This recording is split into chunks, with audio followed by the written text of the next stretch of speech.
Olá! O artigo 6º da Constituição fala dos direitos sociais dos brasileiros. São citados trabalho, moradia, educação e saúde. Portanto, é correto dizer que o direito à saúde é constitucional. E a busca por dar dignidade pela saúde em todo o país é constante e muito diversa.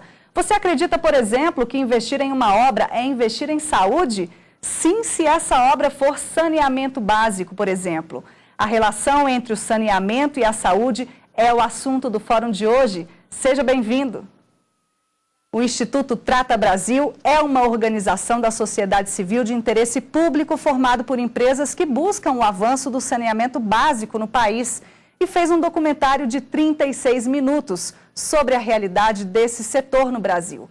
Com a autorização do Instituto, nós pegamos partes desse documentário para ilustrar o nosso programa de hoje. Vamos assistir a primeira parte, que fala justamente do assunto que abrimos o programa de hoje, a Constituição. Vamos ver. Está garantido no primeiro capítulo da Constituição Federal. Temos direito à água, a morar com dignidade. Não importa que a minha casa é simples. É o que eu pude construir. Não importa que a minha rua não tenha asfalto. Mas eu poderia ter a rede de esgoto, porque vai impedir de doença. Eu poderia ter uma rede de água, porque vai impedir a contaminação da água. Eu acho que a cultura é uma cultura geral. Ela não é uma cultura que vai se dividir em classes sociais. Ela atinge a todas as classes sociais. Há condomínios de luxo que não se ligam à rede. Isso não é um privilégio de rico, de pobre, etc. Nós precisamos lidar com o conceito de cidadão completo. Ele tem deveres e obrigações. Uma das grandes deficiências da falta de saneamento no Brasil tem como causa o baixo envolvimento do cidadão brasileiro. O cidadão brasileiro não fala sobre isso, não discute isso, apesar de ser a infraestrutura mais atrasada que a gente tem. Mesmo nas comunidades mais vulneráveis que a gente visita nos nossos projetos, dificilmente a gente encontra uma comunidade mobilizada para o tema, discutindo, reivindicando. Estão aqui no estúdio do Fórum a pós-doutora em Direito Sanitário, Maria Célia Del Duque, e o diretor substituto do Departamento de Engenharia da FUNASA, José Antônio da Mota Ribeiro. Obrigado por participarem do Fórum. Bom, acho que a gente pode iniciar essa discussão falando sobre esse direito básico, porque não é tão básico assim. Bom, está na Constituição Federal e o artigo 200 da Constituição, que é o artigo que cria o Sistema Único de Saúde, prevê que o Sistema Único de Saúde deve se envolver em ações de saneamento básico. Portanto, o saneamento básico deve obediência àqueles princípios que regulam o SUS, a universalidade, a integralidade, o controle social, etc. Isso é um direito humano fundamental e a nossa Constituição, obviamente, a par de todo esse movimento no mundo, em 88, fez fazer com que o saneamento fosse também um direito social de todo cidadão brasileiro. Em que parte ele está sendo garantido, doutor José Antônio? Bem, nós, no país, sofremos diversas alterações, principalmente geográficas, quando a gente teve, nas últimas décadas, um grande deslocamento da população do campo para a cidade. Então, houve uma grande urbanização do país e essa urbanização se deu de uma maneira muito brusca e em detrimento do meio ambiente, em detrimento das localizações, e essas populações que vieram do campo para a cidade ocuparam áreas que muitas vezes não eram adequadas à instalação de uma cidade. Isso gerou esse grande déficit hoje que nós temos no país. E esse déficit de saneamento representa um ônus para a sociedade. O que o governo e a sociedade fez nos últimos tempos, baseado nesse princípio, foi propor um grande plano de saneamento, o PLAN-SAV, em que a perspectiva de ter, que a gente possa, nos próximos 20, 25 anos, obter os investimentos necessários para fazer face a essa demanda que é o saneamento para essas comunidades. O cidadão, ele tem um papel fundamental na garantia desse direito. como deve ser o comportamento do cidadão e existe punição para quem não respeita as regras, para quem joga esgoto nos lagos, nos rios, nos mares? Claro, são crimes ambientais e a lei prevê a punição a empresas ou pessoas físicas que cometem esses crimes, né? O cidadão também ele tem direito a pedir judicialmente que seu direito ao saneamento básico seja garantido. Não é muito comum se ver nos nossos tribunais demandas nesse sentido. Geralmente é o Ministério Público que acaba agindo em nome de uma ação civil pública para garantir saneamento para uma determinada sociedade. Mas o cidadão individualmente, ele tem esse direito subjetivo e ele pode sim ir ao judiciário, exigir que uma empresa trate o seu esgoto antes de lançá-lo ao rio. Ele tem o direito, sim, que a prefeitura esteja mais atenta à coleta e tratamento do lixo, à distribuição, captação e distribuição de água. Ele tem esse direito. E como, de fato, o cidadão ele tem se comportado? Como é que você percebe isso? Por que esse assunto não é tão discutido? Por que as pessoas não recorrem tanto à justiça? Talvez pelas prioridades que cada família, né, estabeleça. A gente vê comunidades assim, que se preocupam muito em ter bens de consumo, seja uma televisão, seja um eletrodoméstico, seja uma antena parabólica, e a falta de consciência de que o saneamento ligado à doença seja encarado como uma necessidade prioritária da família. Ok. Agora nós vamos assistir a outro vídeo retirado do documentário do Instituto Trata Brasil. Fala justamente da relação saneamento-saúde. Vamos ver. Como todo lugar onde falta saneamento, nós temos problemas de doenças, né, que não são poucas, né, e qual a comunidade sofre diariamente com essa situação. Essa falta de saneamento gasta muito mais dinheiro na saúde. R$1 aplicado em saneamento básico economiza R$100 em termos de problemas futuros. De modo que nós temos convicção hoje de que o saneamento é extremamente importante. O investimento em saneamento, ele acaba conseguindo reverter uma situação de degradação e de doença mais rapidamente do que qualquer outro tipo de intervenção. Então, como nós vimos, o saneamento ele está diretamente ligado à saúde e a falta dele pode ocasionar diversas doenças nas pessoas, né? Vamos trabalhar em cima de uma situação hipotética. Se eu tenho uma doença que está diretamente ligada à falta de saneamento básico, eu tenho direito de recorrer à justiça? Claro. E todo o seu tratamento e recuperação da sua saúde cabe ao Estado determinar por ordem judicial. Já está provado por muitos estudos que as ações biomédicas não chegam nem aos pés de todas as ações de interferência no saneamento básico. É o saneamento básico que vai garantir uma saúde que nenhum médico vai conseguir dar. Da maneira que, se uma pessoa tem, veja aí o caso da chikungunya, da dengue, né, e as doenças também de veiculação hídrica, as pessoas estão sofrendo doenças porque o Estado deveria cuidar desse saneamento e não está cuidando, ela pode sim, tem o direito subjetivo, sim, de buscar reparação no judiciário. E hoje em dia, quais são as áreas mais afetadas e quais as que têm o maior saneamento básico? As grandes cidades, elas se estruturaram, elas estão servidas por companhias, têm índice de cobertura. A maior dificuldade está na periferia, nas periferias urbanas e nas áreas rurais, onde os indicadores de cobertura do saneamento representam esse déficit que nós citamos aqui. Então, há necessidade, e isso foi muito bem estabelecido, quando se propôs um plano de saneamento que vem tanto com medidas estruturais de você precisar executar as obras, como também trabalhar um pouco a gestão. E esse plano de saneamento, ele se encontra em qual ponto? Foi muito importante essa pergunta, viu, João? Porque esse plano foi assim, desenvolvido e foi elaborado como um pacto pela sociedade que trabalhou com cenários de desenvolvimento. A gente sabe que dentro do país nós tivemos esses 2 últimos anos uma dificuldade orçamentária muito grande para poder fazer frente ao plano, aos programas.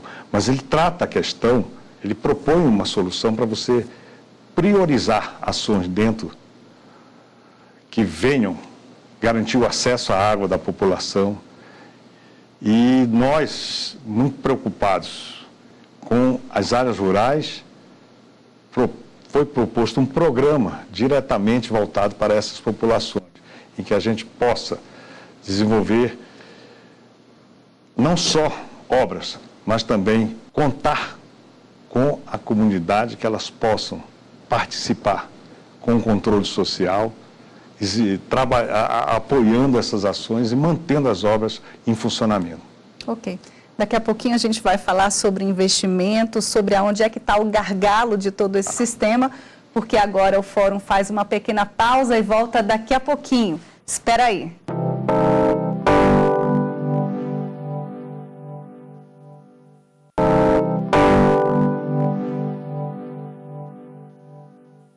Estamos de volta com o Fórum. O programa de hoje fala da relação saneamento básico e saúde.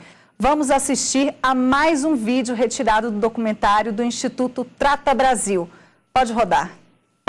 Essas escolas são muitas no semiárido brasileiro, que as crianças precisam sair da sala de aula e ir no matinho atrás da escola para fazer suas necessidades. Isso tem um impacto brutal na piora da educação desses alunos, né? A falta de saneamento para as crianças em especial resulta numa geração totalmente perdida. Por quê? Porque a falta de saneamento aumenta o risco dessa criança não crescer adequadamente. A falta de saneamento faz com que a mãe que gera essa criança não tenha saúde adequada, não tenha o seu corpo limpo para gerar um filho nas melhores condições. É uma fala muito dura. O médico fala em geração perdida. É isso mesmo? A gente pode falar esse ponto? Eu acho que a expressão foi muito correta.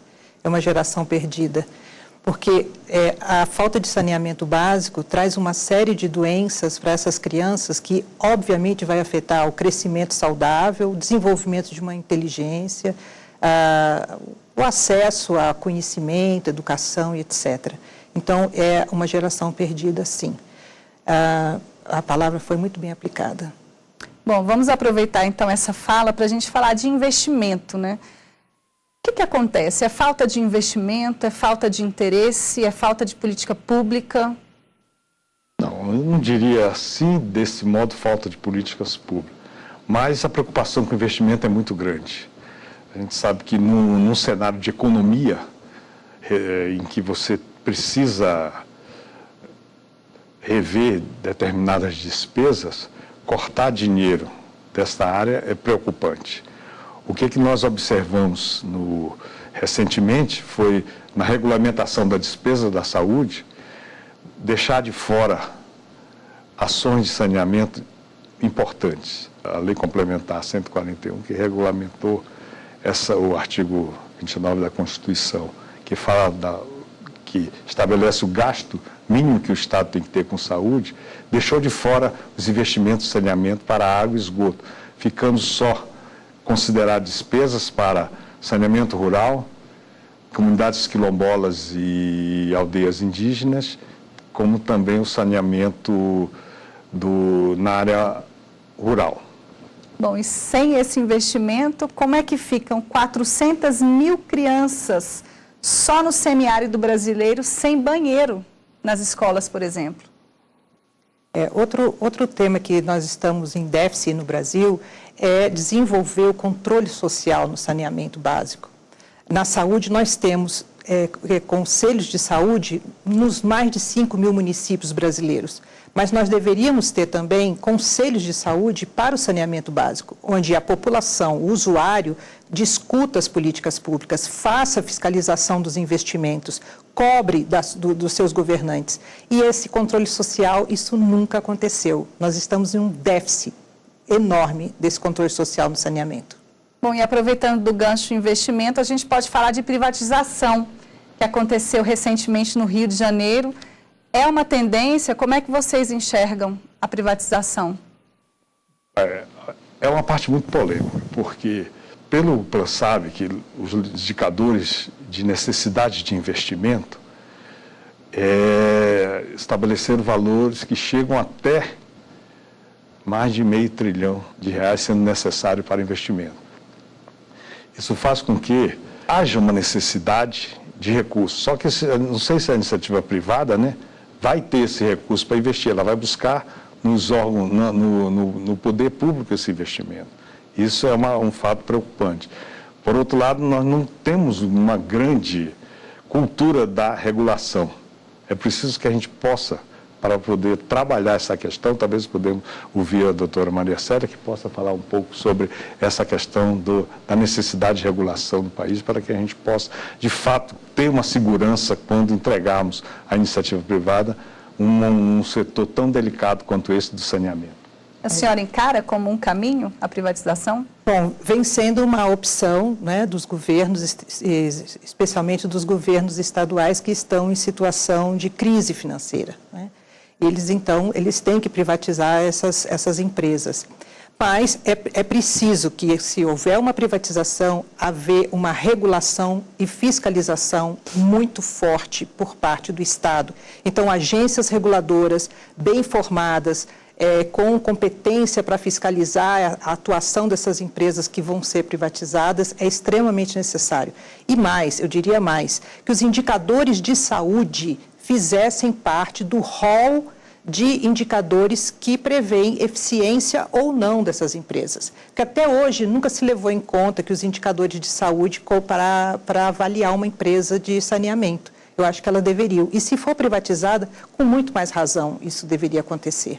Ok, então já que a gente está falando de regulação, por último agora vamos mostrar uma outra reportagem, desta vez falando da responsabilidade ou das responsabilidades em instalar o saneamento básico onde é necessário.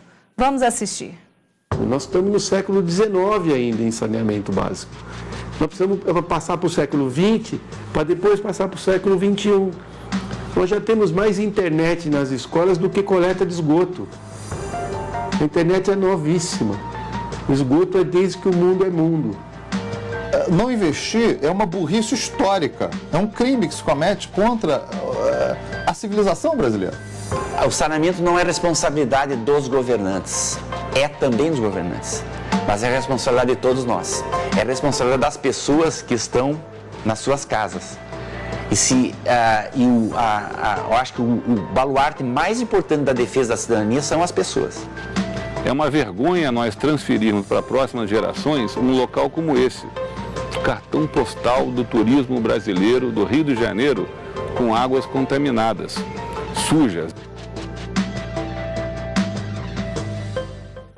Então, é uma responsabilidade de todos nós. Podemos concluir dessa forma. É isso? Sem dúvida. Acho que cada um fizer a sua parte, a gente pode ter um cenário futuro diferente. A população precisa estar mais atenta a isso, fazer a sua parte com relação a pequenos atos. O governo precisa ser mais eficiente na aplicação dos recursos e os órgãos de controle também precisam entender exatamente onde que possa a gente ter dificuldade de fazer chegar à ponta. Eu acho que o caminho de você ter um grande pacto é fundamental para que a gente possa inverter esse cenário que é preocupante. São R$500 trilhões necessários para que a gente possa universalizar o acesso ao saneamento para a população brasileira. E o impacto dessa proposta? Eu até complementaria, antes de falar do impacto, eu complementaria a fala do meu colega, dizendo que nós também temos um gargalo, que é a ação intersetorial. Não se faz saneamento básico sem uma ação intersetorial. Nós estamos no âmbito da promoção da saúde. Então, é necessário o envolvimento de outros setores para além da saúde, como trabalho, educação, ciência e tecnologia, tudo isso é necessário para que você consiga o saneamento básico. E o impacto do que meu colega falou é você ter realmente gerações não perdidas, né, mas gerações mais saudáveis e que isso vai afetar diretamente o desenvolvimento do país. Bom, mas na prática a gente falou de falta de investimento, problema cultural, a gente falou também de uma falta de comprometimento, né, da própria população. Como é que vocês enxergam o futuro na prática? Está distante? Olha, investir em educação, né, é fundamental. A criança bem educada, o cidadão bem educado, ele vai saber lidar com isso, ele vai saber que não se joga lixo na rua, não se lança esgotos nas águas potáveis do país. O Estado, com o seu aparato fiscalizatório e regulador, é uma série de eventos e esforços, tanto da sociedade como do governo, para a gente atingir esse ideal de saneamento básico. E existiria uma resposta única para nos trazer o porquê do saneamento não estar na prioridade? Eu diria que a gente precisa realmente ter no tema educação, no tema da transparência, no tema do exemplo. Eu acho que precisa se dar o exemplo. Eu acho que quando você não educa uma criança sem dar o exemplo, então a gente precisa mudar essa forma de encarar os problemas, precisam estar bem mais perto da população do que dos gabinetes. E hoje nós temos uma situação mais grave que vivemos da crise hídrica, né? Pelo fato da população do mundo crescer, o aquecimento global é uma realidade, isso impactua diretamente na água. Recentemente até podemos observar a preocupação até de autoridade religiosa, como o Papa Francisco colocar aí, a preocupação muito grande de acontecer uma grande guerra mundial por conta da água. Então, esse é um desafio a ser enfrentado. Eu acho que nós do setor saúde, nós da sociedade, pelo menos do governo, temos esse compromisso com a população. Acho que nós todos, né, saímos hoje aqui do programa com um dever de casa bem complicado para poder cumprir. E um exemplo a dar para gerações futuras, com certeza, né? Eu agradeço a presença de vocês aqui no Fórum. Eu agradeço. Agradeço essa oportunidade e acho que temos que continuar trabalhar essa mensagem para a população e para todos. Com certeza. O Fórum de hoje termina aqui. Nós agradecemos a presença da pós-doutora em Direito Sanitário, Maria Célia Del Duque, e o diretor substituto do Departamento de Engenharia da FUNASA, José Antônio da Mota Ribeiro. Obrigada também a você que nos assistiu. Entre em contato com a gente. O nosso e-mail é forum@stf.jus.br. O Fórum ou qualquer outro programa na nossa grade de programação pode ser visto a qualquer momento pela internet. Acesse tvjustiça.jus.br. Tchau!